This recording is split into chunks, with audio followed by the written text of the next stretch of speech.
स्वागत है आप सभी का हमारे वापस से हमारे इस पहले से प्लेटफॉर्म ए ऑनलाइन सॉल्यूशन पे। आज आ गए हम आपके साथ कुछ इंटरेस्टिंग सा लेके, है ना। क्या लेके आए आपके साथ आज हम लेके आए हैं जो आपके 12th बोर्ड के बच्चे हैं। तो आप लोगों के लिए जो ये त्रैमासिक एग्जाम हो रहा है, क्वार्टरली एग्जामिनेशन जो हो रहा है, उसके लिए कुछ क्वेश्चंस लेके आए हैं, है ना। ये नहीं कहेंगे कि ये क्वेश्चंस ही आपके एग्जाम में हूबहू बहू मिल जाएगा देखने को, ऐसा बिल्कुल नहीं कहेंगे, है ना।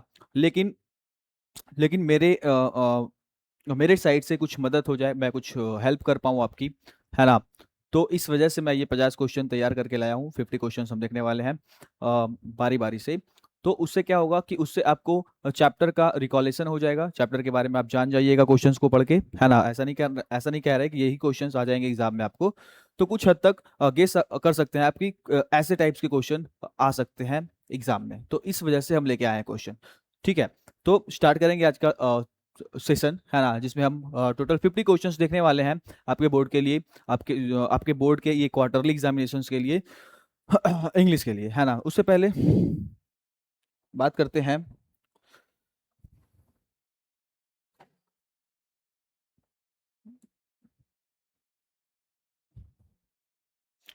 चलो।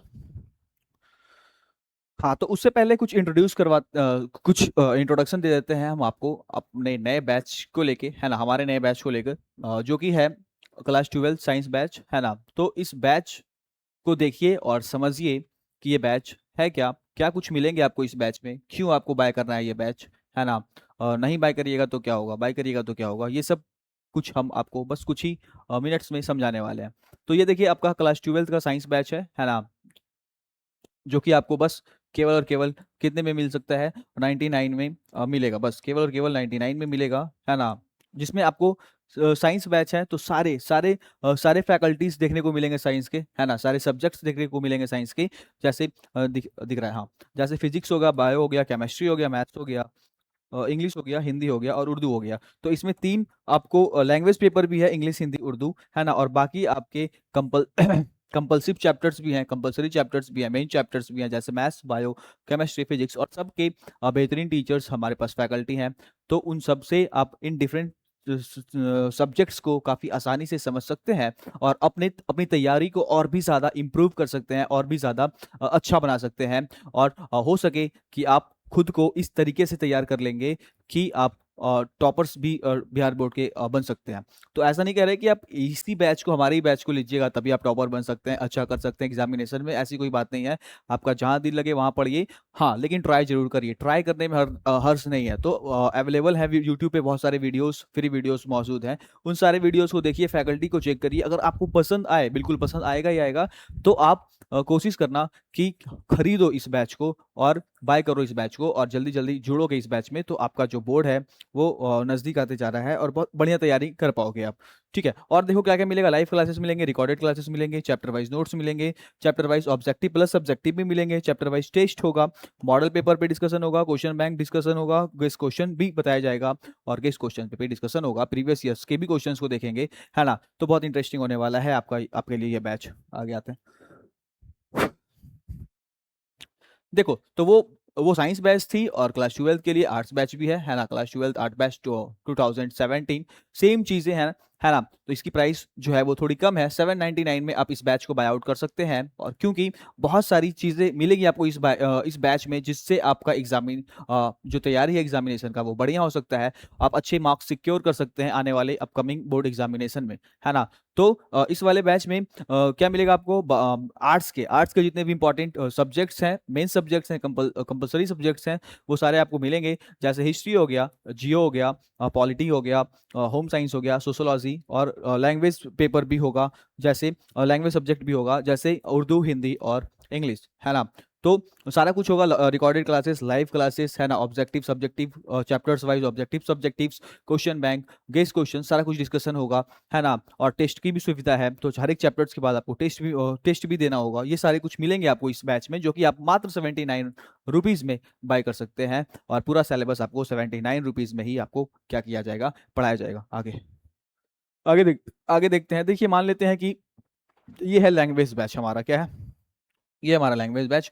मान लेते हैं कि आप आर्ट्स और साइंस के बैच को नहीं खरीदना चाहते हैं, बस आपको लैंग्वेज पेपर से मतलब है, मतलब हिंदी इंग्लिश और उर्दू से मतलब है, तो आप हमारी इस लैंग्वेज बैच के साथ जा सकते हैं, जिसका मात्र प्राइस है 499, है ना। तो इस लैंग्वेज बैच को भी आप बाय आउट कर सकते हैं मात्र 499 में, जिसमें आपको केवल हिंदी इंग्लिश और उर्दू की तैयारी करवाई जाएगी, आपके लैंग्वेज पेपर की तैयारी करवाई जाएगी, और बेस्ट होगा आपके लिए, लाइव क्लासेस होंगे, रिकॉर्डेड क्लासेस होंगे, चैप्टर वाइज नोट्स होंगे, चैप्टर वाइज ऑब्जेक्टिव सब्जेक्टिव होंगे, चैप्टर वाइज टेस्ट होगा, मॉडल पेपर डिस्कशन होगा, क्वेश्चन बैंक डिस्कस करेंगे, पीवाईक्यू देखेंगे हम, प्रीवियस ईयर क्वेश्चंस देखेंगे, क्लास गेस्ट क्वेश्चंस भी होगा, क्लास टेस्ट भी होगा, बहुत सारी चीजें होगी, और बिल्कुल डिटेल्ड में पढ़ाया जाएगा आपको चैप्टर, आपको लैंग्वेज पेपर का सिलेबस, है ना। तो केवल लैंग्वेज लैंग्वेज बैच के साथ आप जाना चाहते हैं तो आप इस वाले बैच को ले सकते हैं, हमारा लैंग्वेज बैच को, जो कि मात्र 449 में आपको मिल सकता है।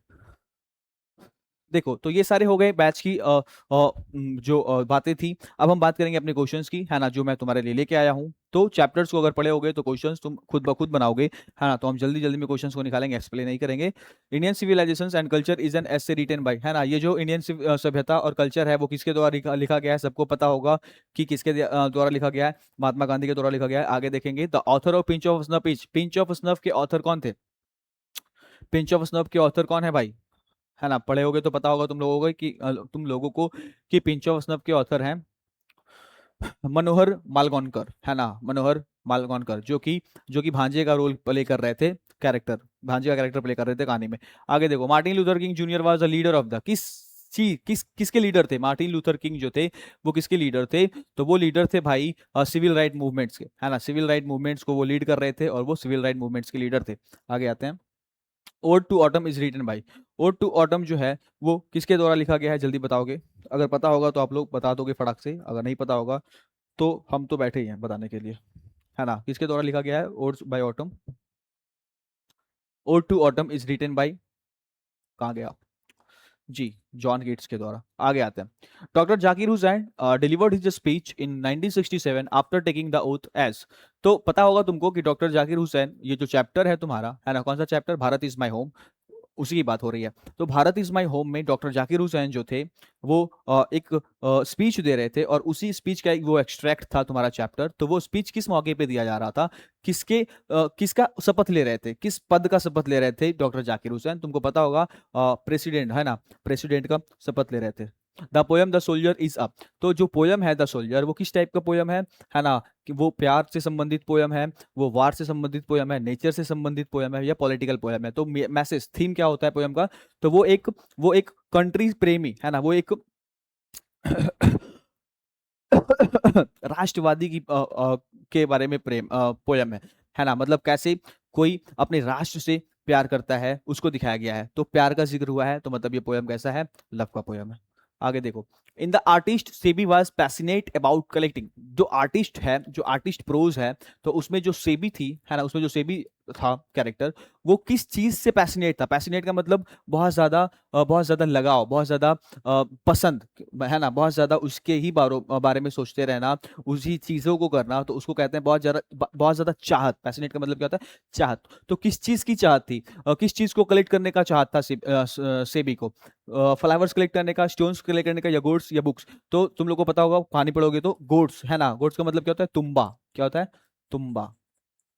वो लौकी बड़ा बड़ा पंपकिन जैसा नहीं होता, तो उसको सजाने के लिए वो उसको कलेक्ट करता था, है ना। सूख जाता है तुम्बा, तो उसमें कुछ लाइट वाइट लगा के सजाया जाता है, वो डेकोरेटिव आइटम्स बन जाता है। तो जो सेबी था कैरेक्टर, वो किस चीज को कलेक्ट करना पसंद था उसको, वो तुम्बा को कलेक्ट किया करता था, गोड्स को कलेक्ट किया करता था। The author of the earth is, the earth के ऑथर कौन है, एच ई बेट्स, एंटम चिकम्बोक, जर्मन ग्रीर और पॉल एस बक। कौन थे भाई, एच ई बेट्स, एंटम चिकोब्स, दो अर्थ के ऑथर, जल्दी।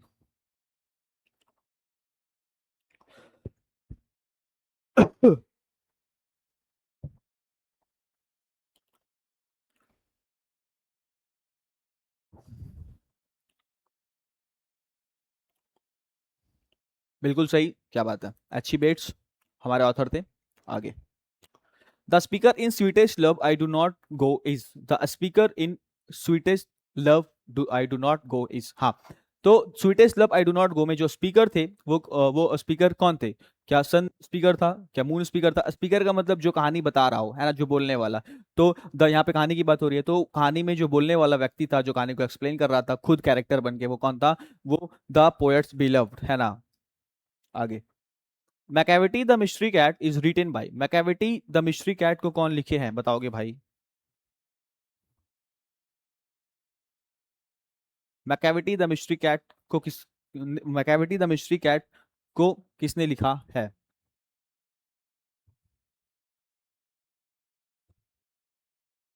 जल्दी बताओगे?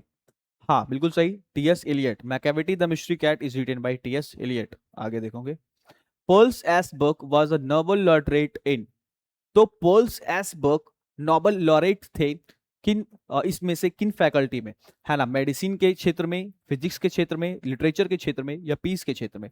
तो वो लिटरेचर के क्षेत्र में नोबल लॉरेट थे, है ना। आगे, the theme of an epitaph is, तो इपीटैफ का थीम क्या था? थीम क्या था? वो डेथ को एक्सप्लेन किया था, है ना। वो डेथ को क्या बताया था? अनिवार्य बताया था, है ना, नेसेसिटी। ये क्वालिटी बताया था कि डेथ जो है वो ह्यूमन की एक क्वालिटी है। आगे, now the leaves are falling fast highlights the frustration inherent in human have, तो now the leaves are falling fast, ये जो प्रोज है, now the leaves are falling fast, है ना, तो वो किस चीज के बारे में हाईलाइट करता था? ह्यूमन के किस फ्रस्ट्रेशन को? तो ह्यूमन के लाइफ के फ्रस्ट्रेशन को क्या करता था वो? क्या करता था? हाईलाइट करता था, ठीक है। उजागर करना, हाईलाइट का मतलब क्या होता है? उजागर करना। The earth Benjamin the in the earth Benjamin's parents were, जो कहानी है द अर्थ, उसमें बेंजामिन्स के पेरेंट्स क्या करते थे? कौन थे?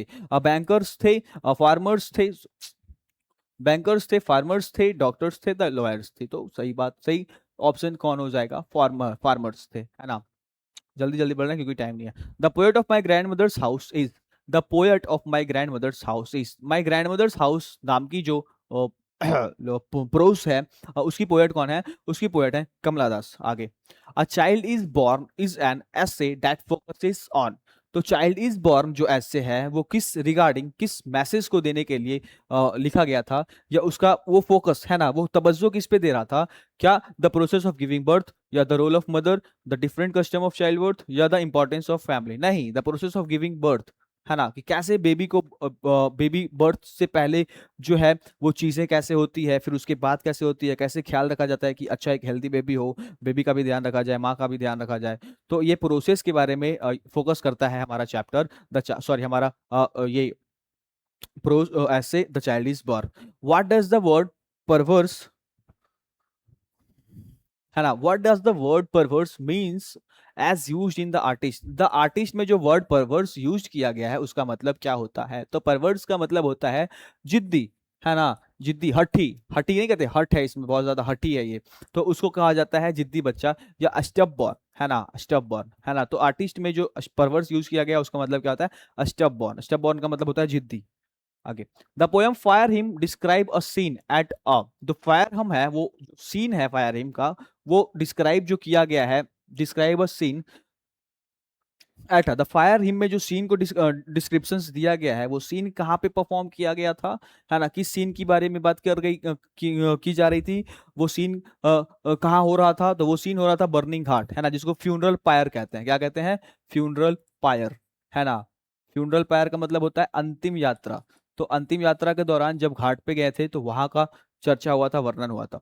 आगे, doctor Zakir Hussain considered which as the prime instrument of nation building, है, तो ये तो बताया ही थे कि ये तो भाई लिख लो एकदम, क्वेश्चन प्रॉपर इस टॉपिक से आएगा ही आएगा। तो क्वेश्चन आते हैं इस टॉपिक से हमेशा कि डॉक्टर जाकिर हुसैन किस किस हथियार को, किस इंस्ट्रूमेंट को सबसे प्राइम इंस्ट्रूमेंट माना था नेशन बिल्डिंग, नेशन के ग्रोथ, नेशन के प्रोग्रेस, कंट्री के प्रोग्रेस के लिए सबसे बड़ा हथियार कौन होता है? सबसे बड़ा इंस्ट्रूमेंट कौन था डॉक्टर जाकिर हुसैन के द्वारा? तो सबको पता होगा, एजुकेशन, है ना, एजुकेशन था। The speaker in song of my self celebrates and sings about, तो द स्पीकर जो थे सॉन्ग ऑफ माई सेल्फ में वो किस चीज के लिए सेलिब्रेट कर रहे थे, और गाना जो है उनका वो किस चीज के लिए गा रहे थे, किसके लिए गा रहे थे और किसके लिए सेलिब्रेट कर रहे थे? तो वो खुद के लिए, वो प्रॉपरली, वो पूर्ण रूप से खुद के लिए सेलिब्रेट और गाना गा रहे थे, तो हिमसेल्फ, है ना। आगे, who is the author of how free is the press? है ना। तो author how free is the press के ऑथर कौन थे? तो डोरोथी एल सेयर्स थे, है ना। कौन थे? Dorothy L shares. आगे बढ़े। The poem a snake is a conversation between the poet. Conversation का मतलब क्या होता है? बातचीत, है ना। कन्वर्सेशन का मतलब क्या होता है? कन्वर्सेशन का मतलब क्या होता है? कन्वर्सेशन का मतलब होता है बातचीत।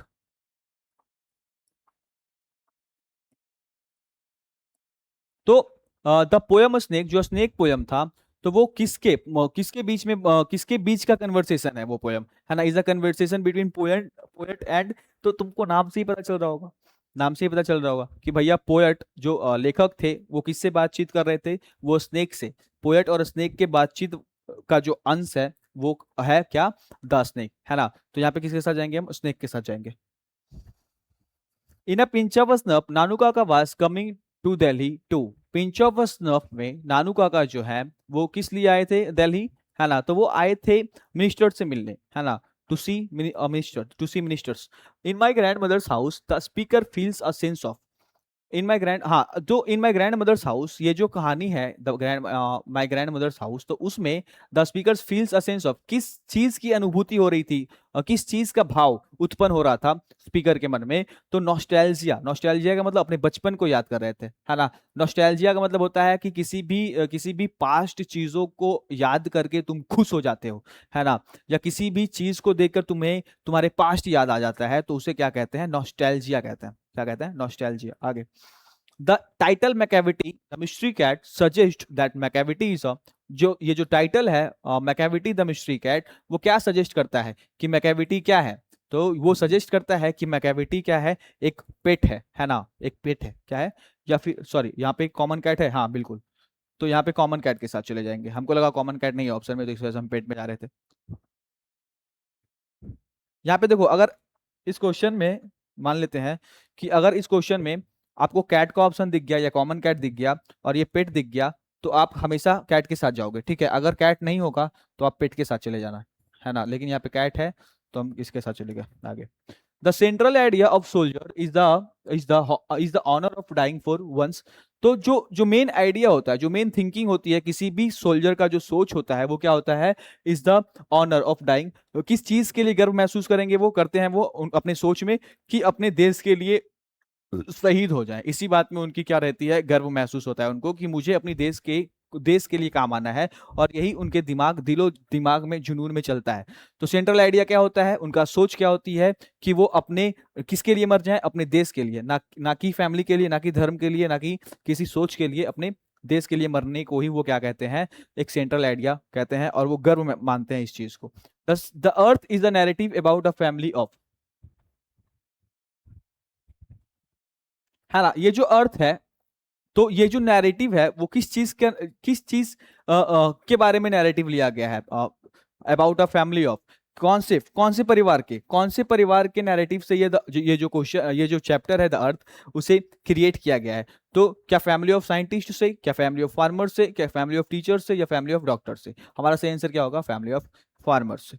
आगे। The poet of an epitaph is. An epitaph के पोएट कौन थे? बताओगे? एन एपिटैफ के पोएट कौन थे?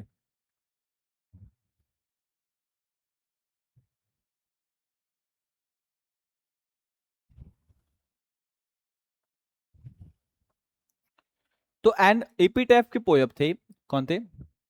वाई बी ईट्स नहीं, रविन्द्रनाथ टैगोर नहीं, जॉन डोनी नहीं, वॉल्टर डे लेमेयर। आगे। कौन थे? हाँ, वॉल्टर डे ला मेयर। आगे। How free is the press discusses the miss use of freedom bye. ये जो प्रोज है, how free is the press, है ना। तो वो किस चीज के बारे में, वो किसके फ्रीडम के बारे में डिस्कस कर रहे थे?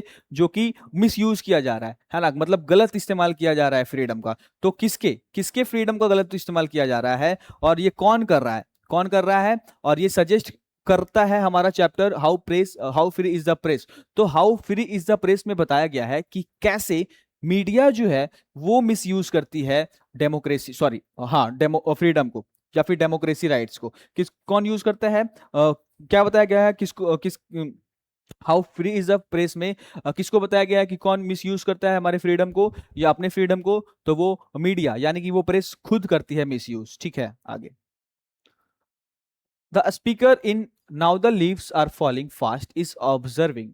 तो जो स्पीकर थे now the leaves are falling fast, वो क्या ऑब्जर्व कर रहे थे? ऑब्जर्व का मतलब होता है आंकना, है ना। ऑब्जर्व का मतलब होता है चीजों को क्या करना, आंकना, है ना। आंकना का मतलब चीजों को समझना।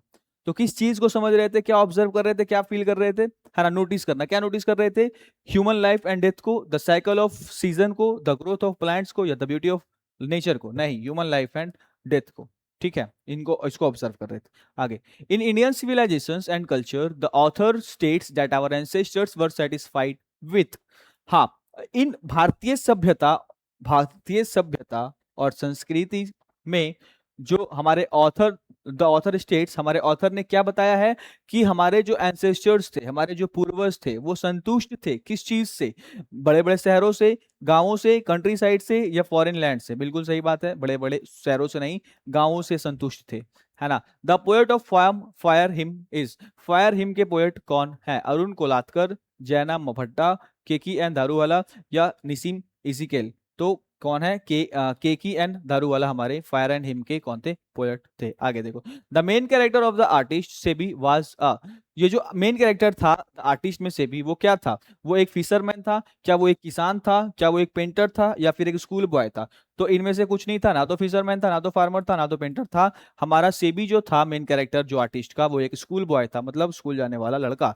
India through a traveller's eye is a memoir. Memoir का मतलब होता है यादें, है ना। मेमायर का मतलब क्या होता है? यादें। जो जो मेमोरीज होती है, जिसको हम लिखते हैं, उसको क्या कहते हैं? मेमोयर कहते हैं।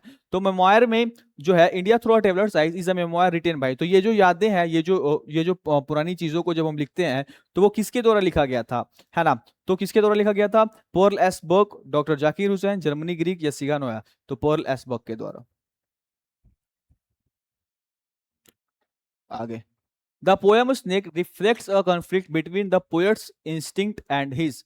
तो जो पोयम है द स्नेक, वो किस चीज को रिफ्लेक्ट कर रहा था, किस चीज को शो कर रहा था? कॉन्फ्लिक्ट का मतलब विवाद, है ना। क्या वो किस चीज के विवाद को शो कर रहा था? क्या वो पोएट्स के किस चीज के विवाद को? पोएट्स के सोच और उनके पोएट्स के सोच और उनके कुछ के बीच में ही विवाद हो गया था, है ना। और उसी का कन्वर्सेशन द स्नेक में चल रहा था।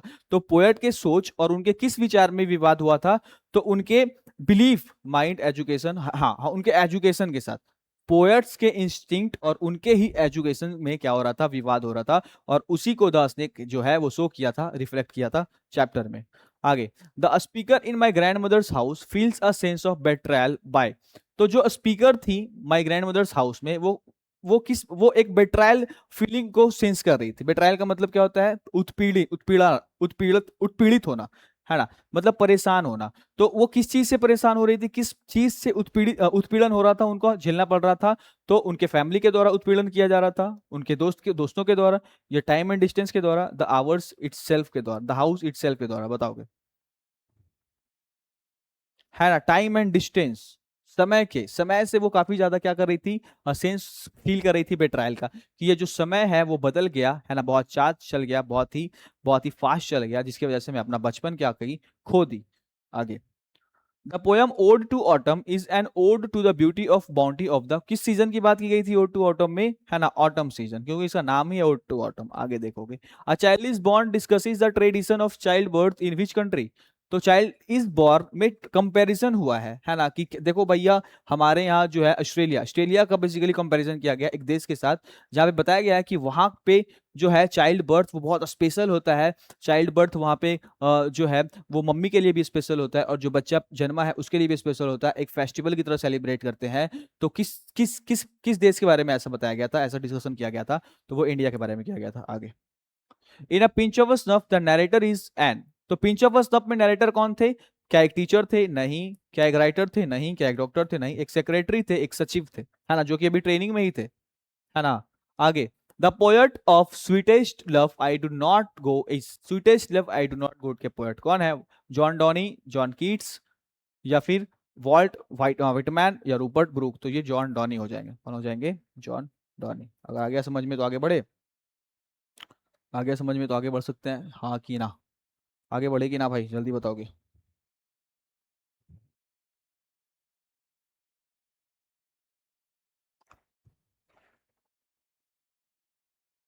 The essay how free is the press mentioned that the press is not entirely free because of, ये जो essay है how free is the press, नहीं थोड़ा सा, हाँ 2:30 बजे रिकॉर्डेड क्लास था, तो रिकॉर्ड करके बस डालना है। 5 मिनट लगे 10 क्वेश्चन और है। द essay how, हाँ, बस हाँ 8 ही है, 15 मिनट नहीं 5 मिनट हो जाएगा। हाउ द ऐसे how free is the press, क्योंकि एक्सप्लेन नहीं कर रहे, बस आंसर बता रहा है। That the press is not entirely free because of, हाँ तो बताया गया है कि जो ये जो ऐसे था how free is the press, उसमें जो प्रेस था वो बिल्कुल फ्री नहीं था। किसकी वजह से, किसकी वजह से फ्री नहीं था? पॉलिटिकल इन्फ्लुएंस की वजह से, बिल्कुल सोशल प्रेशर की वजह से, बिल्कुल फाइनेंशियल कंट्रेंस की वजह से, बिल्कुल। तो तीनों सही है, तो मतलब ऑल ऑफ दिस, ये तीनों के वजह से हमारा प्रेस जो है वो फ्री नहीं था। The speaker in song of myself sees himself as a part of, the speaker in song of myself, ये जो स्पीकर थे सॉन्ग ऑफ माई सेल्फ में, वो अपने आप को किस रूप में देख रहे थे? As a part of the past, the future, the present, the universe, तो बिल्कुल अपने पास्ट की तरफ देख रहे थे। आगे, the poem and epitaph is a tribute to, ये जो पोयम है एपिटैफ, वो किसको ट्रिब्यूट दिया गया था? एक ब्यूटीफुल वुमेन थी, उनको ट्रिब्यूट दिया गया था। आगे देखोगे, the doctor Zakir Hussain speech emphasises the importance of, तो डॉक्टर जाकिर हुसैन का जो स्पीच था वो किस चीज को एम्फेसाइज करता था, किस चीज के इंपॉर्टेंस को, महत्व को दिखाता था? Individual work and social work, है ना, political work and economic work बिल्कुल नहीं, spiritual work and physical work बिल्कुल नहीं, nation work and international work बिल्कुल नहीं। तुमको याद होगा तो पता होगा कि तवज्जो हमेशा जो डॉक्टर जाकिर हुसैन है वो किस चीज को बता रहे थे चैप्टर के लास्ट में, कि भैया इंसानों को इंडिविजुअल वर्क और सोशल वर्क पे ध्यान देना चाहिए लोगों को, है ना, लोगों के लिए दो ड्यूटी होनी चाहिए, एक इंडिविजुअल और दूसरा सोशल। आगे देखो, Macavity the mystery cat is a poem about a cat that is known for being a thief, dancer, singer या मैजिशियन। जो Macavity the mystery cat is the poem about the cat, ये जो Macavity the mystery cat है वो एक poem है ना, एक कैट के ऊपर, जो कि उस पोयम में कैट किस वजह से जानी जा रही थी? अपने चोरी वाले हरकतों से, मतलब थीफ की वजह से, है ना। आगे, इन द अर्थ, तो यहाँ पे ऑप्शन क्या हो जाएगा? Thief. In the earth Benjamin sold his family's land to, in the earth में जो है बेंजामिन अपने जो पारिवारिक जमीन थी वो किसको बेच दिए थे? वो एक नेबर को बेच दिए थे, है ना। आगे, the poem the soldier expresses poets love for his, किसके लिए, किसके लिए ये जो पोयम है द सोल्जर, उसमें एक्सप्रेसेस द पोएट्स लव, उसमें जो है पोएट्स का लव किसके लिए दिखाया गया है? गॉड के लिए, फ्रेंड के लिए, मदरलैंड के लिए, या फैमिली के लिए? तो जाहिर सी बात है मदरलैंड के लिए, मातृभूमि के लिए दिखाया गया था उनका लव, है ना, पोयम में। आगे, in Indian civilisations and culture Gandhi talks about a way of life that is based on the principle of, तो किस चीज के बारे में गांधी ने बताया था कि ह्यूमन लाइफ जो है वो किसके सिद्धांतों पे रहना चाहिए, कौन से सिद्धांतों पे टिका होना चाहिए? वायलेंस एंड हैट के सिद्धांतों पे, नफरत और बस हिंसा के मोटिव पे इंसानों को अपना लाइफ जीना चाहिए? बिल्कुल नहीं। मटेरियलिज्म एंड ग्रीड, लालच और उपभोक्तावाद वाली चीजों पे नहीं, बिल्कुल नहीं। सिंप्लिसिटी एंड ट्रूथ, साधारण और सत्य के जीवन पे, बिल्कुल मिल गया हमारा आंसर। आगे, fire him address the theme of, किस चीज का थीम, है ना, किस चीज, कौन सा थीम दिखाता है ना, कौन सा मोटिव ऑफ द स्टोरी दिखाता है फायर हिम, है ना, किस चीज के बारे में एड्रेस करता है? Religious harmony, the destructive power of fire, the failure of a son to cremate his father, the importance of nature, the failure of a son to cremate his father, cremate का मतलब होता है अंतिम श्रद्धांजलि देना, है ना। आगे, द लास्ट क्वेश्चन है, the final line of my grand mother's house suggest that the speaker feels, जो फाइनल लाइन है ना, माई ग्रैंड मदर्स हाउस का, वो क्या बताता है कि जो स्पीकर है वो क्या फील कर रही हैं? स्पीकर जो है वो काफी खुशनुमा फील कर रही हैं, काफी खुश फील कर रही हैं, काफी ज्यादा पॉजिटिव फील कर रही हैं? बिल्कुल नहीं। कंटेंटिव फील कर रही हैं? बिल्कुल नहीं। अनलव्ड फील कर रही हैं, है ना, क्या फील कर रही हैं? अनलव्ड। तो ये था तुम्हारे 50 क्वेश्चंस जो मैंने तुम्हारे लिए प्रोवाइड करवाए थे। उम्मीद करते हैं कि कुछ ना कुछ तुम सीखोगे इन 50 क्वेश्चन से, और एग्जाम में थोड़ा बहुत भी, थोड़ा बहुत ही सही, लेकिन कुछ ना कुछ तो काम आएगा ही आएगा, ये तो मेरा गारंटी है। तो ज़्यादा टाइम नहीं लेंगे, इसी की वजह से बंद एंड करते हैं अपने सेशन को। मिलते हैं नेक्स्ट वीडियो में, मिलते हैं नेक्स्ट सेशन में। Thank you very much. नहीं नहीं, 50।